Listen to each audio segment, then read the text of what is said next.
So hello everyone, I hope आप लोग अच्छे होंगे एंड आपकी प्रिपरेशन अच्छी चल रही होगी।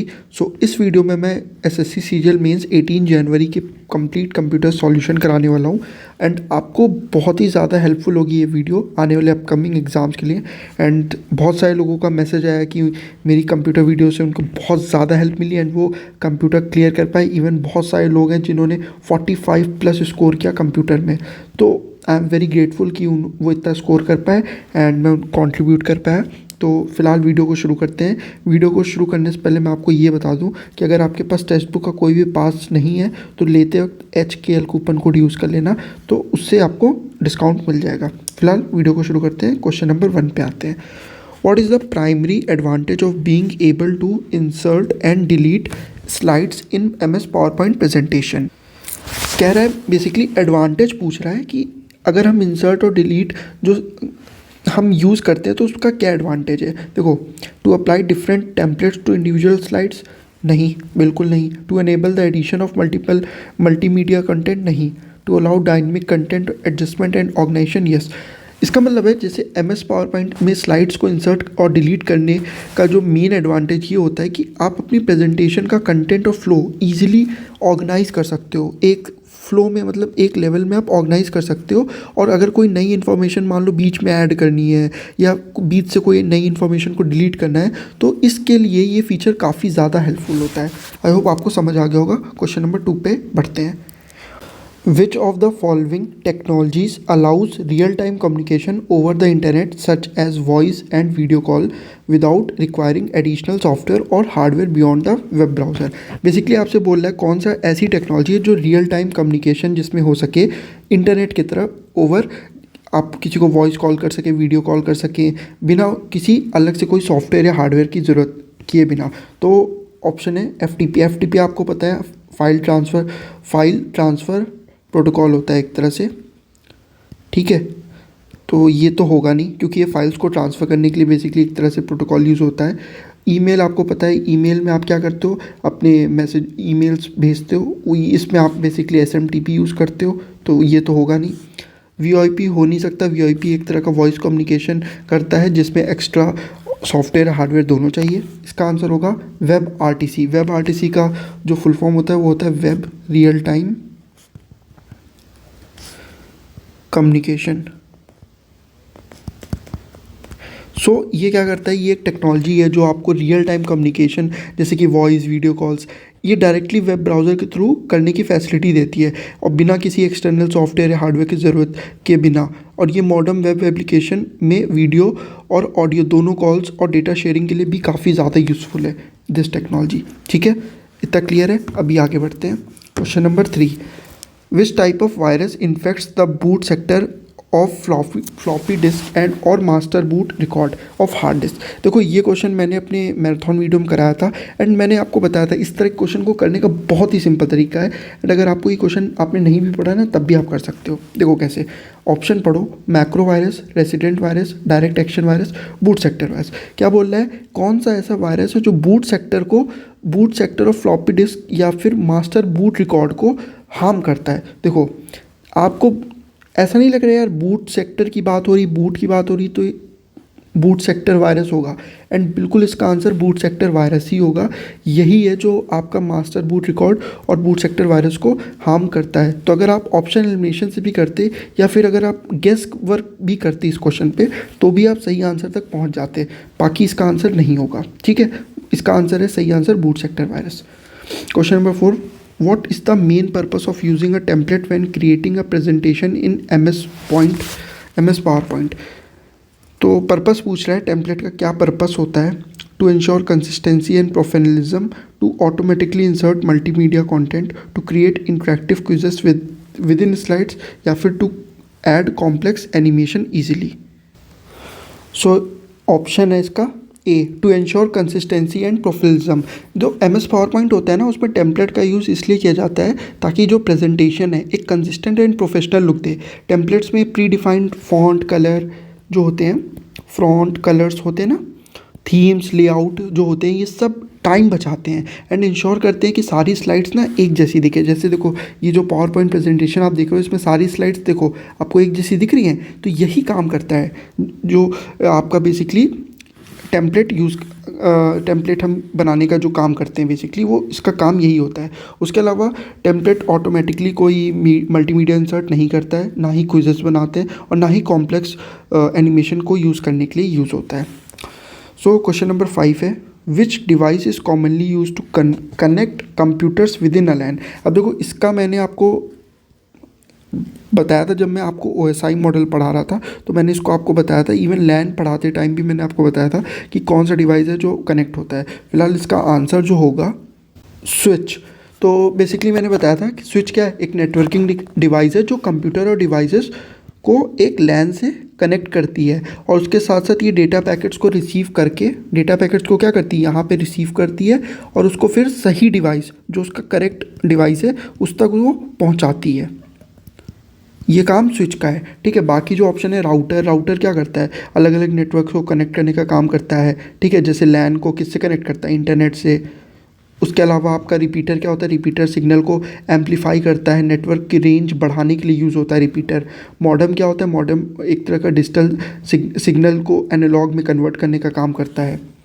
तो इसका आंसर स्विच होगा। क्वेश्चन नंबर 6 पे आते हैं, which method is use to protect the sensitive information during data transmission. अब देखो अगर for example for a time मैं मानता हूँ अगर आपको इसका आंसर नहीं भी पता है ना तो भी आप इसको करने की कोशिश कर सकते थे। वो कैसे, देखो हमसे पूछा है कि कौन सा इसमें मेथड है जो सेंसिटिव इन्फॉर्मेशन को क्या करता है, प्रोटेक्ट करने के लिए यूज़ होता है। अब देखो इसमें बच्चे कंफ्यूज हुए होंगे डिक्रिप्शन पे और सिक्योर सॉकेट लेयर पे। तो इसका आंसर जो बेसिकली होगा वो SSL होगा, सिक्योर्ड सॉकेट लेयर। बेसिकली ये क्या करता है, ये आपका जो सेंसिटिव डेटा है ना उसको प्रोटेक्ट करता है और इसको बचा के रखता है। ये हैकर्स मतलब हैक नहीं कर सकते। आपका जो SSL वाली लेयर है ना ये बहुत इंपॉर्टेंट होती है अगर आपके सिस्टम को हैकिंग से बचाना है। कंप्रेशन मतलब अगर आप किसी फाइल को क्या करते हो, कंप्रेस करते हो, मतलब छोटी करते हो तो उसको कंप्रेशन कहते हैं। उसके अलावा डिक्रिप्शन क्या होता है, जब आप किसी बेसिकली कोड हो गया या मैसेज हो गया उसको आप मतलब बेसिकली कन्वर्ट करते हो। एनक्रिप्टेड मैसेज जो होता है उसको वापस से आप उसके ओरिजिनल फॉर्म में कन्वर्ट करते हो, उसको कहते हैं डिक्रिप्शन, ठीक है। एंड हैशिंग क्या होता है आपका, हैशिंग एक प्रोसेस होता है जिसमें डेटा को एक शॉर्ट या फिर यूनिक कोड में बदला जाता है एंड इसका फिक्स साइज़ होता है। उसके साथ साथ चाहे आप इनपुट बड़ा हो चाहे छोटा हो, ठीक है, उससे कोई मतलब नहीं है। जैसे फॉर एग्जांपल अगर आप हेलो लिखते हो तो हैशिंग की तरफ से क्या कोड बनता है, मान लो ABC123। ये कोड हमेशा सेम होगा जब भी आप हेलो लिखोगे, तो उसको हम हैशिंग कहते हैं। एक तरह का ये भी सिक्योरिटी पॉइंट ऑफ व्यू से यूज़ होता है, लेकिन अगर आप आपके क्वेश्चन के पॉइंट ऑफ व्यू से बात करें तो इसका आंसर होगा SSL। Question number 7, which of the following statement about computer memory is correct. तो क्या करेक्ट है, RAM is a volatile memory meaning it loses data when power is turn off. तो यस, जब हम कंप्यूटर का power turn off कर देंगे तो उस टाइम पे जो रैम में स्टोर होगा वो टर्न ऑफ होते ही उसका डेटा ना वो लूज़ कर देगा। इसीलिए हम रैम को वॉलेटाइल के साथ साथ टेम्परेरी मेमोरी भी कहते हैं। जैसे आप गेम खेल लो, गेम खेलते खेलते एकदम लाइट चली गई तो क्या होता है, गेम बंद हो जाता है ना, तो रैम में स्टोर होता है इसलिए क्योंकि हम उसको रैम के थ्रू ही एक्सेस कर रहे होते हैं। ROM is use to store essential instruction required for the computer to boot. तो हाँ, रोम क्या होता है, रोम में बेसिकली एसेंशियल इंस्ट्रक्शंस हमें चाहिए होते हैं ताकि हम उसे बूट कर सकें कंप्यूटर, या फिर बायोस में हम यूज़ कर सकें बेसिक इनपुट आउटपुट सिस्टम में। तो दोनों सही हैं। क्वेश्चन नंबर 8 क्या है, match the file locating features in column A with their corresponding functionality in column B. देखो ये भी क्वेश्चन बहुत आराम से कर सकते थे अगर थोड़ा सा दिमाग लगाते। सर्च बार क्या करता है, देखो सर्च बार मतलब कुछ सर्च करने का काम करेगा, कुछ लोकेट करने का काम करेगा। तो सर्च बार क्या करता है, locate files and folders bye typing keywords. तो सर्च बार क्या करता है, लोकेट करता है। तो फर्स्ट का डी, जैसे ही फर्स्ट का डी क्लिक करोगे आंसर हो जाएगा आपका डी, ठीक है। एंड उसके साथ साथ क्विक एक्सेस क्या करता है, ये डिस्प्ले करता है files and folders recently accessed. फिर वाइल्ड कार्ड्स क्या होते हैं, ये आपका रिफाइंड सर्चेस करते हैं for files with partial name. And file sorting क्या होता है, ये अलाउ करता है आपको group and sorting of files by attributes, ठीक है। अब आते हैं क्वेश्चन नंबर 9 पे, which feature in MS Word allows the user to apply a consistent look across the text element such as heading titles and subtitles. तो इसका answer होगा styles. MS Word में स्टाइल्स के अंदर आप ये सारे ऑप्शंस परफॉर्म कर सकते हो। एंड जब मैंने MS वर्ड बताया था तो मैंने ये पॉइंट बताया था आपको। ठीक है, clear. Question number 10, which of the following is an example of a type of ROM that can be electronic erased and reprogram multiple times. ये क्वेश्चन अगेन मैं बता रहा हूँ, ये पढ़ाया हुआ क्वेश्चन है। एंड अगर कोई नहीं भी पढ़ा होता ना तो भी ये क्वेश्चन कर लेता। देखो कैसे बोल रहा है कि कौन सा एग्जाम्पल है electronically erased and reprogrammed multiple times. Electronically erased बोला है ना, मतलब कि मैंने आपको बताया था डबल ई, तो डबल ई देखो कहाँ है ये, तो EEP ROM electronically erased reprogrammed read only memory. ठीक है, क्लियर है। तो EE रोम हो जाएगा इसका आंसर। क्वेश्चन नंबर 11 है which keyboard shortcut is used for adding bullets in MS Word 2010। देखो ये थोड़ा सा मतलब आप समझ लो अपर हैंड पे क्वेश्चन है, मतलब हर कोई नहीं कर सकता। अगर जिसने MS वर्ड को डीप में नहीं पढ़ा है तो वो ये क्वेश्चन नहीं कर पाएगा। एंड आई एक्सेप्ट कि ये क्वेश्चन अगर आपसे छूट भी गया तो कोई इसमें इशू नहीं है। वैसे इसका आंसर होगा Ctrl+Shift+L। Ctrl+L मैंने बताया था आपको लॉक फंक्शन के लिए यूज़ होता है, तो इसका आंसर होगा Ctrl+Shift+L। नेक्स्ट अगेन ये क्वेश्चन भी थोड़ा अपर हैंड पे ही जाता है, तो अगर ये भी किसी से छूट गया था तो कोई दिक्कत नहीं, ये थोड़ा अपर हैंड वाला ही क्वेश्चन है, मतलब हर कोई नहीं कर सकता। विच of the following which is the correct keyboard shortcut for adjusting the column with. Column की विथ एडजस्ट करने के लिए कौन सा शॉर्टकट की यूज़ होता है। तो हालांकि इसमें जो शॉर्टकट की यूज़ होगा वो Alt+H+O+W होगा। एंड ये बहुत ही मतलब आप समझ लो अगर आपने नहीं भी पढ़ के गया ना तो कोई इशू नहीं है, ये रेयरली पूछा जाता है question and it's not like कि हर कोई कर सकता है। ठीक है। Question number 13, select which of the given statement is true या फॉल्स फॉर द CPU। अच्छा, CPU के लिए कौन सा स्टेटमेंट ट्रू है या फॉल्स है। तो फर्स्ट है the CPU clock speed controls the timing and execution of speed of instruction. मतलब जो CPU की जो घड़ी होती है, बेसिकली घड़ी की जो स्पीड होती है एक तरह से वो क्या कंट्रोल करती है timing and execution of speed. बिल्कुल, जो CPU की जो क्लॉक स्पीड होती है वो ये दोनों कंट्रोल करती है, टाइमिंग भी कंट्रोल करती है और एग्जीक्यूशन स्पीड भी, कि कितनी जल्दी एक इंस्ट्रक्शन एग्जीक्यूट होगा। तो ये सही है, फर्स्ट वाला सही है। Second, the CPU cache memory provides high speed access to frequently use instruction and data. मैंने बताया था ना कैश मेमोरी मतलब जहाँ कैश मेमोरी देखो उसके साथ ऑटोमेटिकली हाई स्पीड मेमोरी अपने आप लग जाएगा, तो वो ये स्टेटमेंट बिल्कुल सही है। तो A and first and second सही है। नेक्स्ट क्वेश्चन 14 है what security mechanism ensures that system updates are installed without user interventions. तो इसका आंसर होगा पैच मैनेजमेंट सॉफ्टवेयर।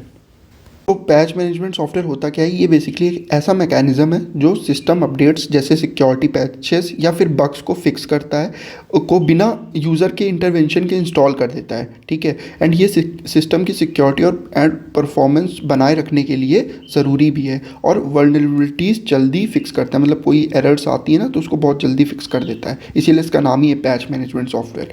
ठीक, फायरवॉल के बारे में मैंने आपको बताया था, एक नेटवर्क ट्रैफिक को फिल्टर करता है, अनऑथराइज एक्सेस से बचाता है, पर अपडेट्स के लिए नहीं होता है ये। सिक्योरिटी बूट क्या होता है, अनऑथराइज सॉफ्टवेयर को बूट प्रोसेस में लोड होने से रोकता है लेकिन अपडेट्स का काम नहीं करता security boot. And intrusion detection system क्या होता है, IDS, ये नेटवर्क या सिस्टम पर मैलिशियस एक्टिविटी, हार्मफुल एक्टिविटी को डिटेक्ट करता है लेकिन अपडेट्स नहीं मांगता है, मैनेज करता है। Question number 15, what is the primary reason DRAM needs to refresh periodically. Primary reason पूछा है तो क्या होगा इसका आंसर। सो इसका आंसर होगा to recharge the capacitors storing data bits. DRAM क्या होता है, DRAM होता है dynamic random access memory. And मैंने आपको बताया था ये DRM क्या होता है, बेसिकली में ये डेटा कैपेसिटर के अंदर स्टोर होता है जो चार्ज के फॉर्म में होता है, एंड ये कैपेसिटर चार्ज को ज़्यादा देर तक होल्ड नहीं कर पाते हैं, इसीलिए इनके पीरियोडिक रिफ्रेश की ज़रूरत होती है, टाइम टू टाइम रिफ्रेश करने की ज़रूरत होती है। बाकी आई होप आपको ये क्वेश्चन क्लियर हो गया होगा। क्वेश्चन नंबर 16 है विच of the following best describes email को सबसे बेस्ट कौन डिस्क्राइब करता है। ईमेल एक तरह से बेसिकली मैसेज को सेंड करने के लिए यूज़ होता है electronically over the computer network. बिल्कुल सही। क्वेश्चन नंबर 17 है, what is the maximum length of characters that can B accommodated in the column in MS Excel 2003। देखो ये भी यार, ये हर कोई नहीं कर सकता ये वाला, ठीक है। तो अगर आपसे ये छूट गया तो आप ये मत समझो कि आपको कंप्यूटर नहीं आती है, थोड़ा अपर हैंड पे क्वेश्चन है and it's okay, no issue. तो इसका आंसर वैसे 255 कैरेक्टर्स होता है। Question number 18, match the taskbar tabs in column E with their respective functionalities. तो मैच करना है, ये भी क्वेश्चन आप कर सकते हो अगर आप थोड़ा सा दिमाग लगाओ तो। प्रोसेसेस जो होते हैं ये क्या करते हैं, ये डिस्प्ले करते हैं active application and background processes को। साथ में परफॉर्मेंस क्या करता है, ये मॉनिटर करता है overall CPU, memory, disk and network usage को। तो फर्स्ट का बी सीधे डी में होगा, टिक करके आगे बढ़ सकते हो। वैसे स्टार्टअप क्या करता है, ये करता है मैनेज करता है programmes that run during system startup. देखो स्टार्टअप से आप इसको इस पर टिक कर सकते थे। एंड ऐप हिस्ट्री क्या करता है, ये resource uses for Windows stores apps, यहाँ भी ऐप से आप इसको टिक कर सकते थे। तो ये क्वेश्चन भी किया जा सकता था। क्वेश्चन नंबर 19 क्या है, विच action should be taken in Microsoft Outlook to send a received email to another person while keeping the original message for your records। मतलब बेसिकली बोला जा रहा है कि हम कौन सा एक्शन ले सकते हैं। आउटलुक बेसिकली जैसे जीमेल होता है ना, वैसे ऑफिशियल काम के लिए, जब ऑफिशियल काम के लिए आउटलुक यूज़ होता है, ठीक है। जो बड़े बड़े MNCs को कॉर्पोरेट्स होते हैं वहाँ वो लोग आउटलुक यूज़ करते हैं ईमेल को सेंड और रिसीव करने के लिए। तो बोल रहा है कि कौन सा एक्शन लेना चाहिए जब हम किसी ईमेल को रिसीव करें टू दूसरे पर्सन से, वाइल उसको हम ओरिजिनल मैसेज को अपने पास रिकॉर्ड एज अ रिकॉर्ड रख के। तो उसका सिंपल आंसर है, मेल को ओपन करो, क्लिक फॉरवर्ड करो और enter the recipients email address and आपका सीधा एक्शन हो जाएगा। क्वेश्चन नंबर 20 है, which operation can one directly perform using file explorer in Windows. तो फाइल एक्सप्लोरर में हम डायरेक्टली कौन सा ऑपरेशन परफॉर्म कर सकते हैं, मूव, कॉपी और डिलीट। तो ये ऑपरेशन परफॉर्म किया जा सकता है। हालांकि देखो इसमें अगर मैं बोलूँ 20 में से तो 10 क्वेश्चन तो स्ट्रेट अवे आप कर सकते थे अगर थोड़ा सा आप पेशेंटली करते। बाकी 3-4 क्वेश्चन ऐसे थे जिसमें आप 50-50 का चांसेस लेके ना वो भी कर सकते थे। मतलब 13 से 14 क्वेश्चन आप कर सकते थे। एंड 18 जैन की शिफ्ट में मेरे बहुत सारे जो स्टूडेंट्स हैं उन्होंने एक्चुअल में 40+ स्कोर किया कंप्यूटर में एंड वो उनके मार्क्स भी 330+ है। तो वो बहुत सेफ जोन में है। कितने लोग हैं जिनके मार्क्स 350+ है लेकिन वो कंप्यूटर में फेल हो गए। तो कंप्यूटर को बिल्कुल हल्के में मत लो यार, कंप्यूटर अपने में एक बहुत ही अच्छा सब्जेक्ट है। एंड अगर इसमें फेल हो गए तो मतलब कि यार यूज़लेस है। एक बंदा उसके 353 एंड वो कंप्यूटर में फेल हो गया 14 मार्क्स, तो यूज़लेस है यार ये 350 मार्क्स अगर आप कंप्यूटर में ही फेल हो गए। तो फिलहाल इतना समझ लो कि कंप्यूटर बहुत इंपॉर्टेंट है। एंड CGL 2024 में जितनी कंप्यूटर ने रोल निभाई है उतना CHSL 2025 के मेंस में एंड CGL 2025 के मेंस में, CGL 2025 के मेंस में, दोनों में कंप्यूटर बहुत इंपॉर्टेंट रोल निभाने वाली है। एंड मैं नहीं चाहता कोई भी फेल हो, इसीलिए फेब में कंप्यूटर का हमारा कोर्स आएगा एंड उसकी को प्रिसाइज कोर्स मिलेगा। मतलब ये नहीं कि आपको मैं 30 क्लासेस 40 क्लासेस दूंगा, ऐसा कुछ नहीं। बहुत प्रिसाइज कोर्स होगा, आपका पूरा कंप्यूटर कवर होगा। एंड टू बी ऑनेस्ट आपको फिर अब कंप्यूटर में डरने की ज़रूरत नहीं कि कंप्यूटर में आप फेल हो सकते हो, ये मेरी गारंटी है। हालांकि आप मेरे को टेलीग्राम पे फॉलो कर सकते हो, वीडियो के लिंक डिस्क्रिप्शन में लिंक मिल जाएगा। HK लाइफ नाम से चैनल है एंड वहाँ पर आपको सारी अपडेट्स मिल जाएंगी about the courses, about the everything. हालांकि मैं अलग से एक वीडियो ला के सारी अपडेट्स कर दूँगा। फिर भी आपके कोई डाउट्स रह गए तो आप कमेंट पर पूछ लेना, ठीक है। चलो take care, all the best.